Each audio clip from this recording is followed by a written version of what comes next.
వందే మాత్రం. నేను praise the lord చెప్పాను, సలాం అలైకుం చెప్పాను, జై శ్రీరామ్ చెప్పాను, సత్ శ్రీ అకాల్ చెప్పాను. ఎందుకంటే ఆమె ఇండియన్, నేను ఒక ఇండియన్ని, ఒక మనిషిని, ఒక సగటు మనిషిని. అలాగే అందరినీ కూడా ట్రీట్ చేస్తాను. ఈ రోజు నేను ఇలాగా సోషల్ మీడియాలో వచ్చి మాట్లాడటానికి ఒక స్ట్రాంగ్ రీజన్ ఉంది. ఎప్పుడు నేను ఎక్కువ రాను సోషల్ మీడియాలో, కానీ ఈరోజు నేనే వచ్చి మాట్లాడుతున్నాను. దానికి రీజన్ పాస్టర్ పగడాల గారు. ఆయన విషయంలో నేను చాలా హర్ట్ అయ్యాను, చాలా హర్ట్ అయ్యాను. ఎందుకంటే ఆయన నేను పాస్టర్ లాగా చూడట్లేదు. ఆయన గారు పాస్టర్ నాకు తెలియదు. ఆ ఇన్సిడెంట్ జరిగేంత వరకు ఆయన పాస్టర్, ఆయన అంత గ్రేట్ హ్యూమన్ అని కూడా నాకు తెలియదు.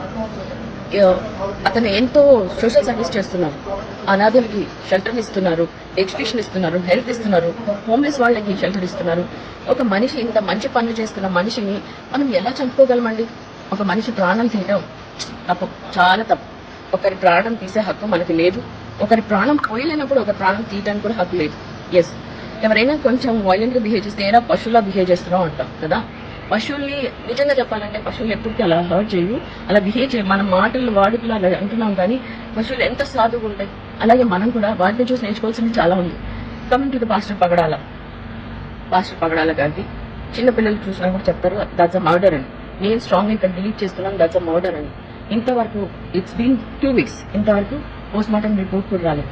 కానీ బయట చాలా రూమర్స్ వస్తున్నాయి పాస్టర్ పగడాల గారి గురించి. మందు బాటిల్స్ కొన్నారు, అక్కడ పడ్డారు, ఇక్కడ పడ్డారు. అంత మంచి హ్యూమన్ మనం పోగొట్టుకున్నందుకు చాలా బాధగా ఉంది. కానీ కనీసం ఆ ఆత్మకి శాంతి కూడా దొరకకుండా ఇన్ని రూమర్స్, చాలా రూమర్స్. ఎందుకు? ఫోన్ పట్టుకున్న ప్రతి ఒక్కరు వీడియో చేయడం, ఫోన్ పట్టుకున్న ప్రతి ఒక్కరు మాట్లాడటం, దట్స్ వెరీ రాంగ్. మనమే సిచ్యువేషన్ ఇంకా వర్స్ట్ గా తయారు చేస్తున్నామేమో అని అనిపిస్తుంది నాకు. వీళ్ళని అనుకుంటే ఎందుకు? పాస్టర్ పగడాల గారు వీడియోస్ నేర్చుకొని చూశాను. ఆయన కేవలం క్వశ్చన్స్ కి ఆన్సర్ ఇచ్చారు. రేపింది ఎవరు? క్వశ్చన్స్ వేసింది ఎవరు? గొర్రెలని రెచ్చగొట్టింది ఎవరు? నాకు ఇక్కడ ఎవరి మీద కోపం లేదు, ఎవరిని నేను పాయింట్అవుట్ చేయట్లేదు. ఎందుకంటే all Indians are my brothers and sisters అని నమ్మేదాన్ని. అలాంటి నాకే ఇంత హర్టింగ్ ఉంది. మరి గొర్రెల్లాగానే ఉన్నారు, వైట్ గానే ఉన్నారు, కరెక్ట్ సమాధానమే చెప్పారు. ఆ సమాధానం కూడా డైజెస్ట్ చేసుకోలేక ఇంత ఘాతకానికి నాట్ రైట్, కరెక్ట్ కాదు. ప్రతి ఒక్కరి మనసులో మంచి చెడు అని తెలుస్తుంటుంది. చెడుని ఎప్పుడు డామినేట్ చేసి మంచిని సపోర్ట్ చేయాలి, ఒక మంచి హ్యూమన్ బీయింగ్ గా ఉండాలి. అంటే ఈ మధ్య ఇది జరిగింది, ఇంత హర్టింగ్ లో ఉన్నాము, అందరూ వెయిట్ చేస్తున్నాము రిపోర్ట్ ఏమవుతుందో అనేసి. కొంచెం టైం ఇద్దాం, పోలీసు వాళ్ళకి కూడా టైం ఇద్దాం, వాళ్ళు కూడా చేయండి. ఆ రిపోర్ట్ బయటకు వస్తే ఏది నిజం ఏది అబద్ధం తెలిసిపోతుంది. అప్పుడు రేజ్ చేద్దాం వాయిస్. అంతవరకు కొంచెం శాంతంగా ఉన్నాం. ప్రతి ఒక్కరు మాట్లాడితే కన్ఫ్యూజన్ ఉంటుంది.